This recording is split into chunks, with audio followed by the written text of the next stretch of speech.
Hi, everybody. Jackie here. Hope you're all doing really good today.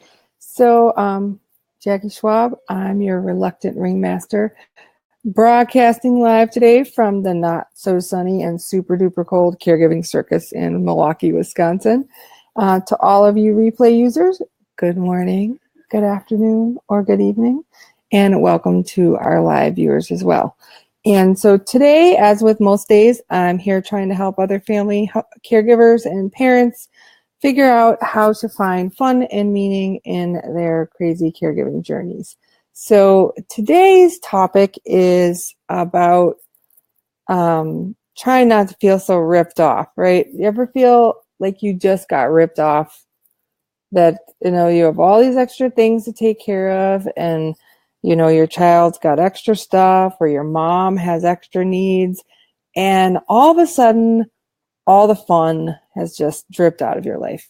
Well, I think at first I sort of felt like that, like I wasn't really sure how to bring the fun back in my life. So if anybody watching actually knows someone, or watching later knows someone who is struggling with finding ways to have fun with a special needs child, or finding ways to have fun with their aging parents at home, please take a moment to share the video so that they can perhaps get some of the same tips that you're going to get.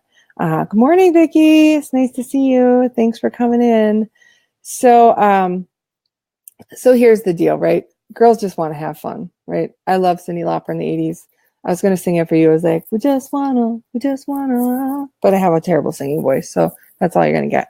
But I really want to just talk about 3 potential ways that you can bring fun back into your life, especially in the case of having someone with maybe a neurological uniqueness, or dementia, or one of those other things.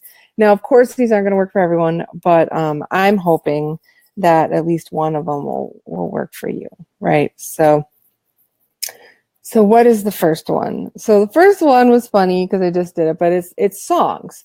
So you can bring a little more fun into your family and into your caregiving experience through song. And you don't have to be a great singer, right? So one example of bringing songs in, so this kind of idea with fun with purpose, is if you're trying to get your kid to do a new routine, or if you're trying to get your parent to do a new routine.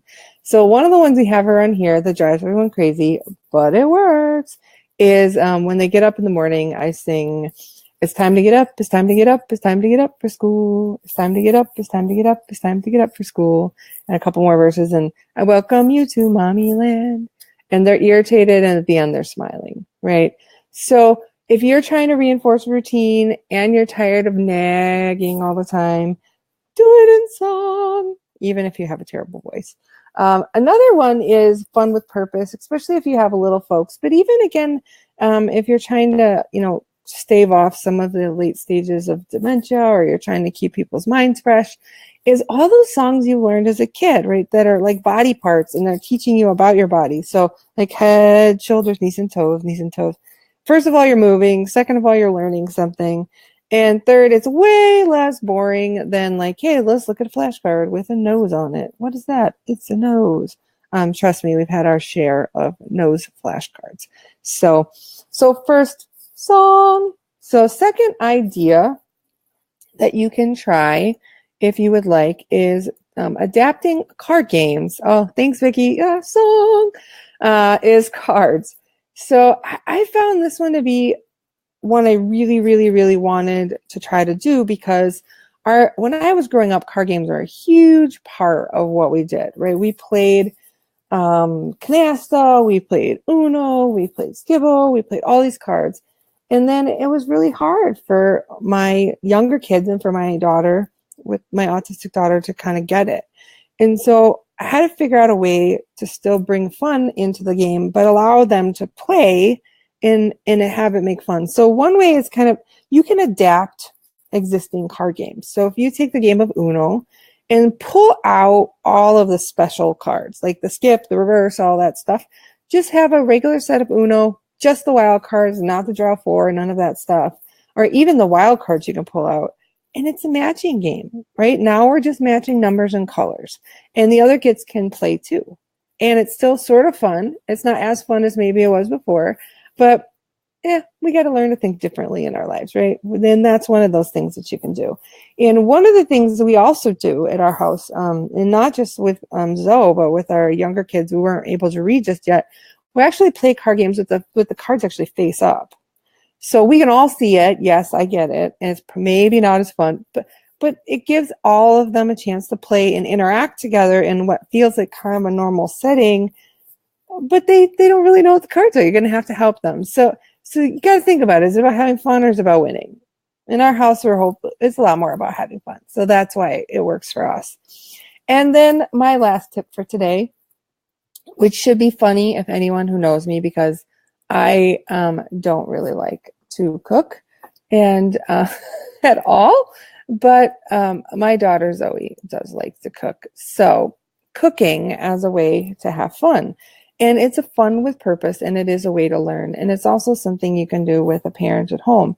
So here's the thing, though. It's not necessarily about the act itself of the final thing you're making, right? It's about, for like special needs child, it's about learning some dexterity, pouring things into cups and jars. They love doing that, right? They love to pour things in. It's about taking something from a big container and putting it into a little container. All of those different things are really learning about their dexterity. It's helping them feel involved. Take a spoon, let them stir it first, make sure it's done, and let them do it again. They don't need to know that you're doing some of the parts for them. They just want to be involved. And so later, as your kids get older, or your family member gets a little more with it, or like Zoe progresses all the time, so we're always at different stages when we cook, eventually you can start learning about measurements, right? And teaching hot, don't touch, and safety lessons.